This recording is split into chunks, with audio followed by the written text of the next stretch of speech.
положение.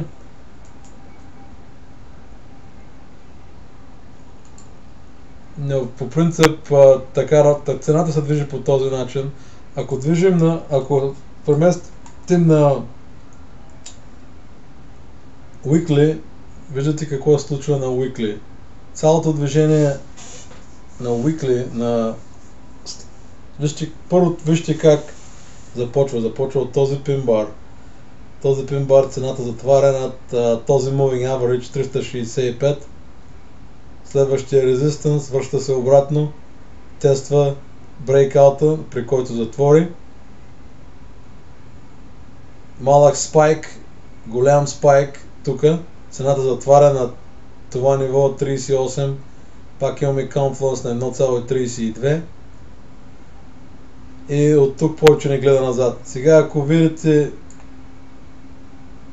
1,4 е не само важно ниво, но може да видите, че е pivot, weekly pivot. Цената спира тук, служи като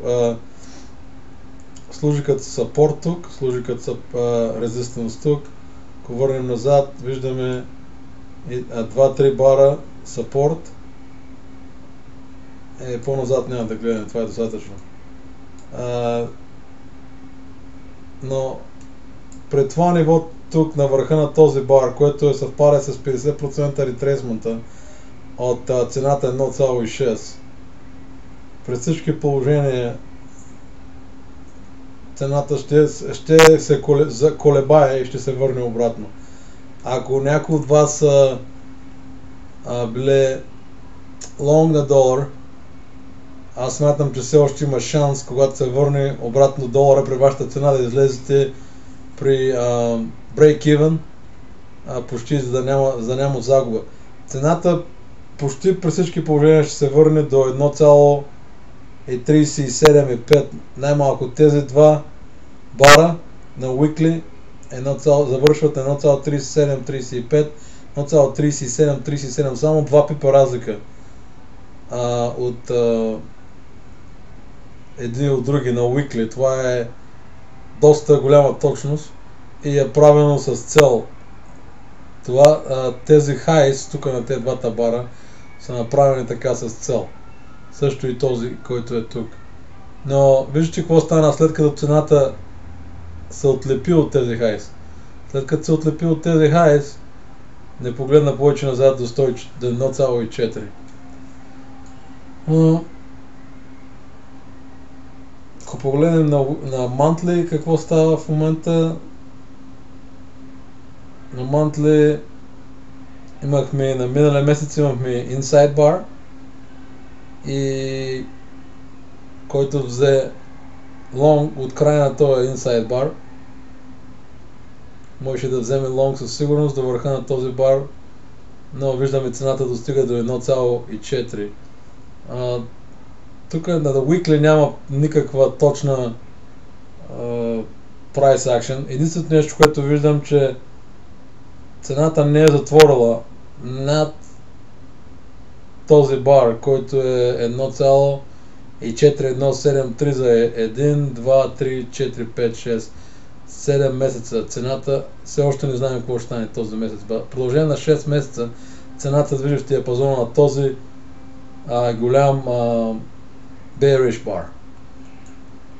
1,42 до 1,22. 2000 пипа за един месец. Това е доста огромен диапазон.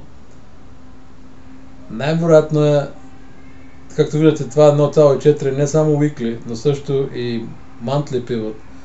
При всички положения цената ще се колебае тук и ще трябва да се върне до 1,5 или поне до върха на този бар 1,37, да търси нови ордери, и за да може да пробие това ниво до следващото, което ще бъде 1,45 горе тук.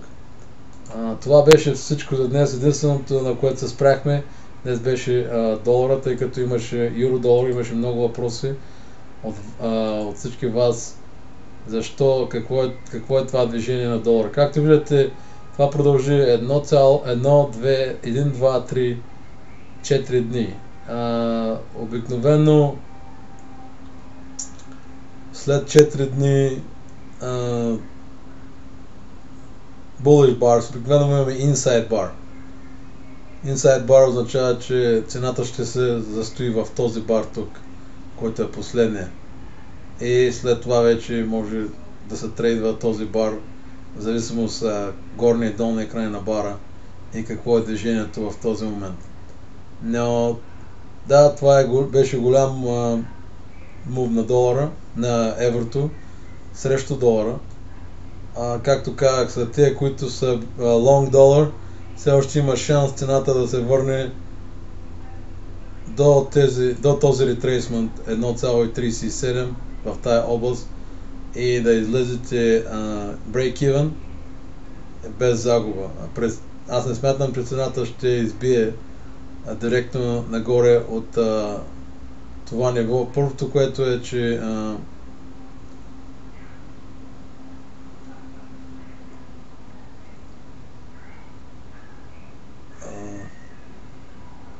виждаме, че дори този бар тук не можа да затвори много над... не можа да затвори последния бар в петък не можа да затвори над 1,4. Виждате, затвори на 1,3996. Това може да някой да го смята незначително, но аз смятам, че цената ще се върне поне тук до долния край на този бар и те, които са били long dollar, все още имат шанс да излязат с по-малка загуба. Това беше всичко за днес.